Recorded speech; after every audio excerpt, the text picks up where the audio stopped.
नमस्कार, आज़ाद सिपाही यूट्यूब में मैं प्रशांत झा आपका स्वागत करता हूं। आज चर्चा करें हम लोग दो चीज़ें आज महत्वपूर्ण सामने आई हैं। एक तो आया है कि कैश कांड में सीबीआई जांच की, और इसी से कंसर्निंग एक बाबूलाल ने एक लिखा है, छोटा सा बताया है अपने मुख्यमंत्री काल के बारे का जिक्र करते हुए लिखा है, ब्यूरोक्रेसी का इतिहास के पन्ने को पलट कर देखना चाहिए ब्यूरोक्रेसी को कि किस तरह से अगर वो गलत काम करते हैं तो कैसे वो फंसते हैं। ये दो चीज़ें अचानक में देखने के लिए मिल रही है कि किस तरह से राज्य की ब्यूरोक्रेसी जो है वो खलबली मचती है एक छोटे से वाक़ये को लेके। जब वो मामला जिस समय आया था उसमें काफ़ी छोटा लग रहा था, लेकिन अब जब वो सीबीआई को दिया जा रहा है इसको, या उसमें जांच का दायरा बढ़ रहा है, तो ब्यूरोक्रेसी में खलबली होती है। दरअसल राज्य में पिछले कुछ महीनों से ईडी, सीबीआई, जितने भी केंद्रीय संस्थान हैं वो सक्रिय हो गई हैं।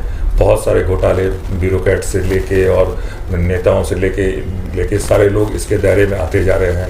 कुछ दिन पहले कांग्रेस के 3 विधायकों को कलकत्ता में कैश के साथ पकड़ा गया था।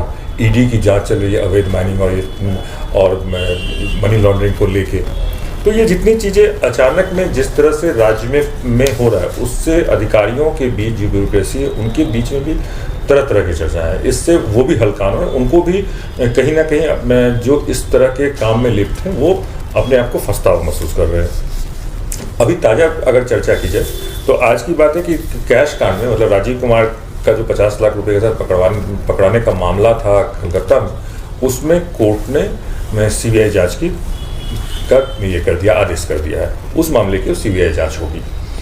राज्य में सीबीआई सीधे जांच नहीं कर सकती है, उस पर प्रतिबंध लगा हुआ है, राज्य सरकार ने प्रतिबंध लगा रखा है, लेकिन कोर्ट के आदेश पे सीबीआई जांच कर सकती है। ये एक व्यवस्था है जिसके तहत अब सीबीआई इस मामले को लेगी।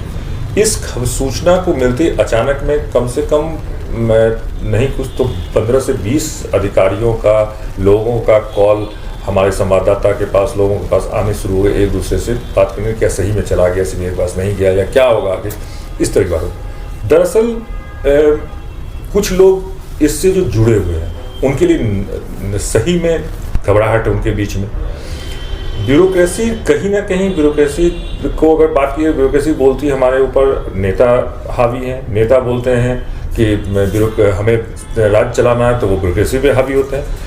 बाबूलाल ने काफ़ी अच्छा जिक्र किया है। उन्होंने अपने मुख्यमंत्री काल का एक अनुभव शेयर किया है कि एक बार उग्रवादियों का उत्पात चरम पर था, तो उनको जो लॉजिस्टिक का उनके मदद पहुंचा रहे थे, उन पर दबाव पुलिस बना रही थी। उन्होंने वहाँ के पुलिस के नेतृत्वकर्ता को बुलाया और कहा कि थोड़ा सा दबाव कम किया जाए, तो उन्होंने हाथ खड़ा कर दिया जो पुलिस को लीड कर रहे थे। तो बाबूलाल ने अपना जो आदेश था वो वापस ले लिया, कहा कि भाई ठीक है, आप ऐसा ना करें, ठीक है, आपको जो उचित लगता है वैसी ही कार्रवाई करें। बाबूलाल इसका जिक्र करते हुए कहा कि भाई वो अधिकारी काम छोड़ने के लिए तैयार थे, लेकिन वो रियायत देने के इसमें नहीं थे, और मैंने अपना फैसला वापस ले लिया, मैंने अपना आदेश वापस ले लिया। ये उनके मुख्यमंत्री उन्हीं बातों को जिक्र करते हुए उन्होंने कहा कि मुझे आज मैं देखता हूं तो मुझे उनकी बात याद आ जाती है। मैं उन्हें सम्मान से देखता हूं और उन अधिकारी का मैं सम्मान करता हूं जिन्होंने मुझसे ये कहा था कि मैं ऐसा नहीं कर सकता, आप मुझे उस पद से हटा दें, कोई मुसीबत नहीं, लेकिन मैं ऐसा नहीं कर सकता हूँ, और मुझे आदेश वापस लें। लेकिन उनका कहना है कि आज इसके ठीक उलट सरकार के दबाव में हर गलत काम को करने के लिए तैयार रहते हैं कुछ अफसर, और अपने अपने संपर्कों के, अब जब गर्दन फंसने लगी अफसरों की, अपने अपने संपर्कों के जरिए उनसे मिल रहे हैं और अपनी बात भी रख रहे हैं।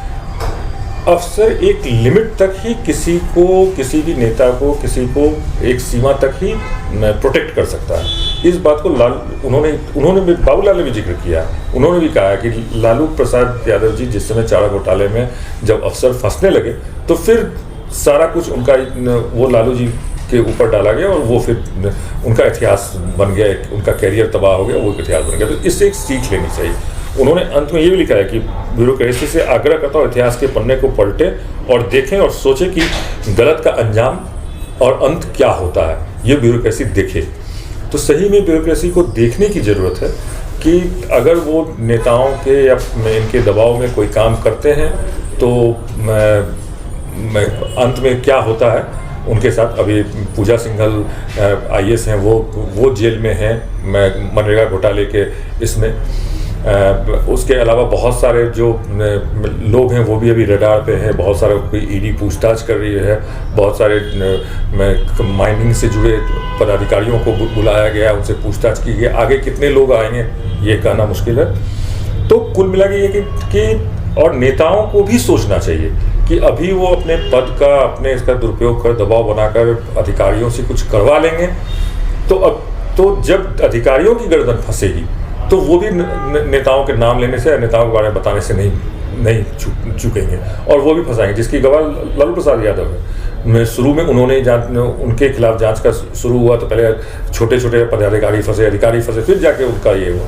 तो इसी तरह से नेताओं को भी इस बात का ध्यान रखना चाहिए और ब्यूरोक्रेसी को भी ध्यान रखना चाहिए। और आने वाले समय में ये और भी परत दर परत खुलने की संभावना, जो CBI इस केस को टेक ऑफ करेगी, इसको लेगी, जांच शुरू होगी। 15 दिन में कोर्ट ने कहा है देने के लिए कि अधिवक्ता राजीव कुमार के 50 लाख वाले मामले पे, तो बहुत सारी चीज़ें खुली, किस तरह से उनको फंसाया गया है या नहीं फंसाया गया, किस तरह से केस रजिस्टर किया गया, कि इसमें कोलकाता पुलिस की भूमिका भी सामने आएगी। यहाँ के लोगों की हो सकता है बहुत सारे लोगों की भूमिका सामने आएगी, किस तरह से PIL को मैनेज करने के लिए क्या होता था, नहीं होता था। तो इसलिए हमेशा इस बात का ख्याल रखना जरूरी है, ब्यूरोक्रेसी को भी, नेताओं को भी, कि जो काम कर रहे हैं या ब्यूरो कर रहे हैं उसका क्या हश्र होगा। आज के लिए बस इतना ही। कल फिर किसी मुद्दे को लेके आपके सामने आएंगे। तब तक के लिए नमस्कार।